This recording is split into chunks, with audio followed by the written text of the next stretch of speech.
Acknowledgement and empathy, along with reassurance, go hand in hand to ensure clients feel that their problems and concerns are going to be resolved to their satisfaction.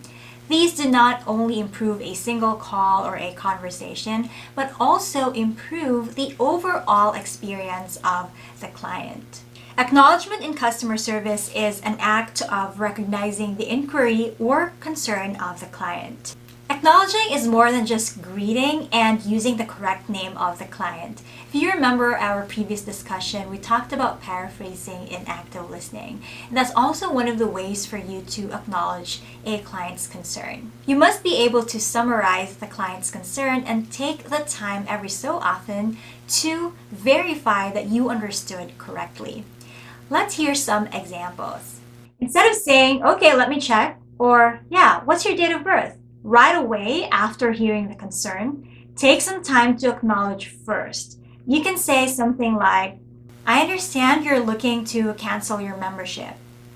You mentioned there were duplicate charges in your account. Please give me a minute to check it for you and see what I can do." "Sure, I'll be happy to discuss the best membership plan for you." Another important way to acknowledge is to use empathy statements or empathetic communication. Empathy is used to help demonstrate to clients that you understand their situation and emotions. It is putting yourself in the client's shoes and understanding where they're coming from, even though you haven't been in that situation yet yourself. I waited 2 hours for my turn in the store and somebody after me was accommodated first. I thought that was really unfair and I was disappointed. Instead of relaxing, I just got more tired than I ever was. What do you think would be your first reaction to this issue or complaint? Do you say to yourself, A, she should have just gone back to the store during off-peak hours? B, why does this have to be my problem? The spa consultant should know what to do. Or C, do you say to the client, I understand how you must be feeling and I can see why that's unfair and disappointing. We want to make sure you get the best experience. Please allow me to see what I can do on my end to turn this situation around for you. Sometimes you may not understand the frustration the client feels because you have never been in the same situation. It is difficult to empathize in that case, and it's easy to understand why. Maybe you don't think that the situation of the client is not as serious as he or she is making it out to be, or perhaps that you know the solution is so simple that the client should have just figured it out on their own. However, empathy is one of the most important things that you can deliver when dealing with a client. So it's best to include it in each and every call that you have.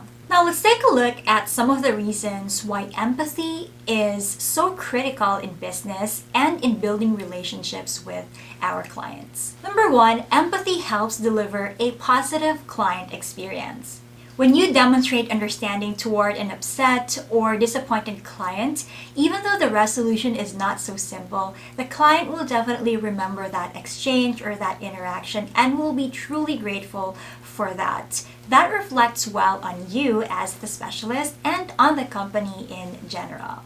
Number two, empathy helps diffuse volatile phone calls and difficult conversations. At the core of every interaction is the need to be heard and understood. So when you deliver a genuine empathy statement, the client will appreciate that and they will feel that a solution is already on the way, no matter how difficult or hard the situation may be. Number three, empathy helps keep clients around longer.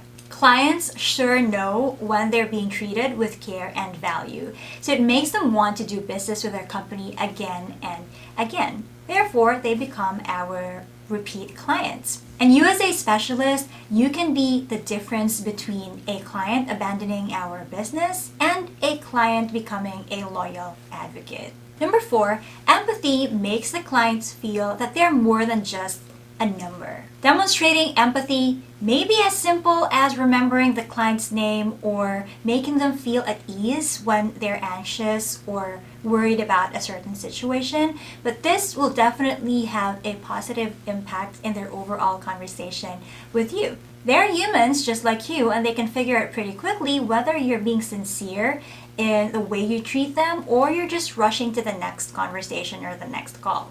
Number 5, empathy helps demonstrate sincerity. This is a vital trait in customer service because without it, you come across as fake or unfeeling or insensitive. You can deliver all the right words and fix all the problems, but when you're not sincere, that's not going to win you any points in your conversation. Now that you've learned the importance of empathy in your conversations with your clients, let's talk about how to improve your empathetic communication or your ability to deliver empathy in your calls.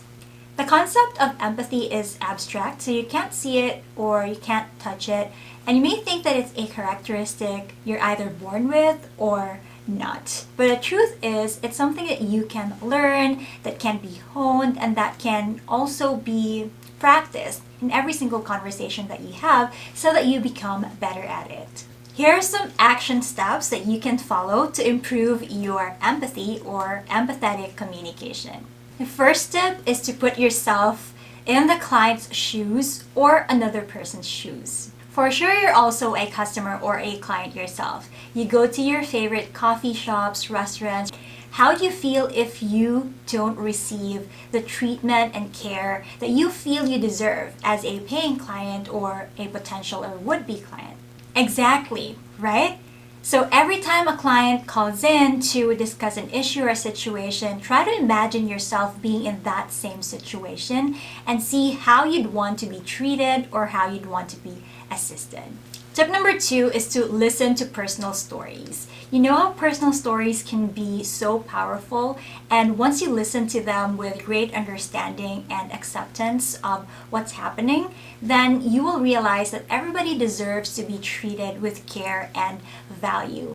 Tip number 3 is to work on active listening. And this means you being intentional, and this is something that you can't just disregard because it's part of your everyday conversation. If you remember our previous discussion on active listening, it requires complete concentration when you are speaking with another person, and in our case, with a client.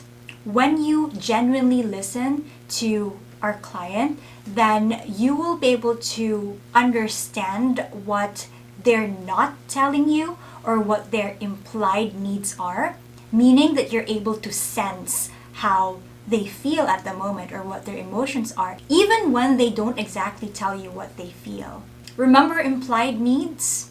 Yes, you're able to drill down to the heart of the matter, to the main cause of the issue, and then it becomes a human-to-human conversation rather than just a phone call to a toll-free number. Tip number 4 is to engage in role-playing. Role-plays or simulating a call is one of the best ways for you to practice different responses or different empathy statements. Get into the situation, feel it, and really get into character when you're doing your role plays or phone simulations, whether it's with your team or maybe when you're practicing at home. This way, you will see how different empathy statements can generate different types of reactions. And then you can easily learn what works and what doesn't when doing these exercises. Tip number 5, always remember AER in your interactions. That's acknowledgement, empathy, and reassurance. You've learned acknowledgement and empathy statements.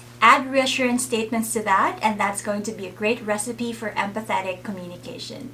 Reassurance statements let the clients know that a solution is already on the way. Now let's hear some examples of statements that embody empathetic communication using acknowledgement, empathy, and reassurance statements. I'm so sorry to hear that this happened to you. I will be more than happy to assist you today and get this issue fixed. I am sorry you had to deal with this inconvenience. Let's get this taken care of. I understand why this is upsetting. I would feel the same way too. Here's what we're going to do to get this resolved. Note the use of let's or let us.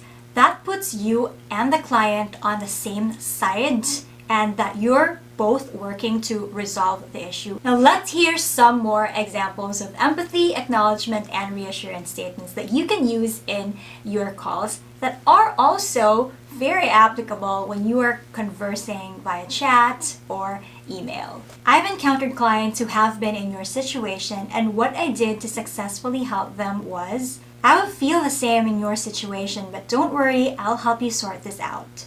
Your situation makes sense. Rest assured that I'm here to take care of this for you. I understand that's really frustrating. Let's see what I can do to help. I appreciate you bringing this to our attention. Let me see what I can do to help you with your fees. Your satisfaction is our #1 priority. I will work with you to resolve this concern. I can imagine how upsetting that is. I'll make sure to put this into action for you as soon as possible. I'm terribly sorry that you had to go through this situation.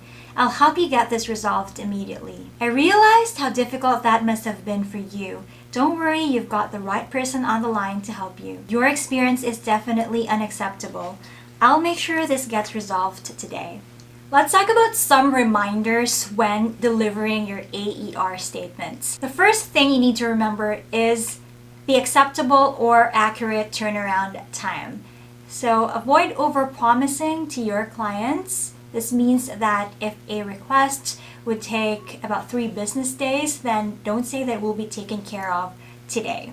The next thing is to always set the right expectations with your clients to avoid further damages and disappointments. If you're not sure about what to say, then make sure to ask your team supervisor or check out your knowledge base. Another thing is to use I instead of we so that it sounds more personal and it sounds like you're really taking ownership of the issue. Let's forget about fake it till you make it. Be genuine when delivering your empathy statements. Remember to be specific with your acknowledgement statements. So instead of saying, let me help you with this, or let me help you with that, or I'll be happy to help you with this, or I'll be happy to help you with that, replace this and that with a specific concern. So you can say something like, I'll be happy to check the fees for you, I'll be happy to check the charges for you and see what we can do about it. This is also a good way to paraphrase the client's concern and shows the client that you are actively listening. Last but not the least, practice saying your statements beforehand so that you sound natural when the time comes and you're also more confident when you deliver your statements. That ends our lesson about empathy, acknowledgement, and reassurance statements. Then again, after this video, you will have an opportunity to practice and learn some more examples and how you can apply them in your calls. In our next lesson, you will learn how to use the power of positive language or scripting to make your conversations with your clients even better.